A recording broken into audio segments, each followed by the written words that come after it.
Guys, curry taste నా నాలుకపై మర్చిపోలేని ముద్ర వేసింది. థాంక్యూ. అవును, కానీ కడాయిపై కూడా కొద్దిగా ముద్ర పడింది.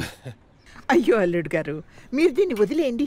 నేను ఈషా తాపిగా వీటి సంగతి చూసుకుంటాం. విమ్ముంది కదా.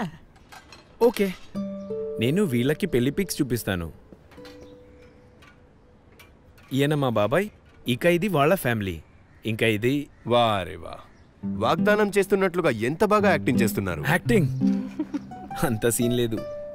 ఇన్ఫాక్ట్ వారు జీవితాంతం కలిసి ఉంటామని వాగ్దానం చాలా సీరియస్గా చేశారు. పనిలోనే సాయపడలేదు, అలాంటిది జీవితాంతం కలుసుంటారా? అరే లేదు, ఐ వాజ్ డూయింగ్ ఇట్. మీకు చూపించాలి కదా, అందుకే పిక్స్ వదిలేసి వచ్చాను. ఇవాళ పిక్స్ చూపిద్దామని వదిలేసావు. రేపేదైనా మీటింగ్ ఉంటుంది, ఎల్లుండి ఏదైనా మ్యాచ్ ఉంటుంది, మరి అప్పుడు కూడా వదిలేస్తావా? మరేదైనా పని ఉంటే వదిలేయాల్సిందే కదా. మరి ఇలాగే ఈ పనిని వదిలేసే ఆప్షన్ ఈషాకు కూడా ఉందా?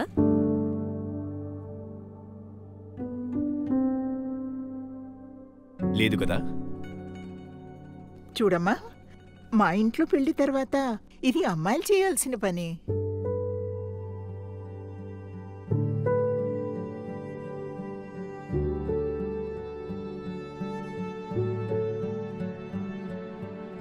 కేవలం తనది కాదు,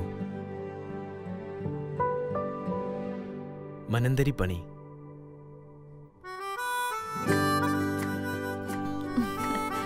ఇప్పుడు పెళ్లిలో ఎలాగైతే వాగ్దానం చేశారో ఇక్కడ కూడా ఈక్వల్ గా కలిసి ఉంటామని వాగ్దానం చేయండి. వాగ్దానం చేస్తున్నాను. ఇంటి పనిలో నీకు ఎంత బాధ్యత ఉందో నాకు కూడా అంతే బాధ్యత ఉంది. ఎప్పటికీ ఇదే పాటిస్తాను.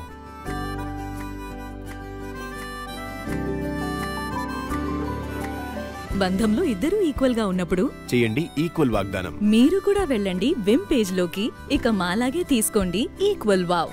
ఎందుకంటే రిలేషన్షిప్ ఈక్వల్ గా ఉన్నప్పుడు స్పష్టంగా కనిపిస్తుంది.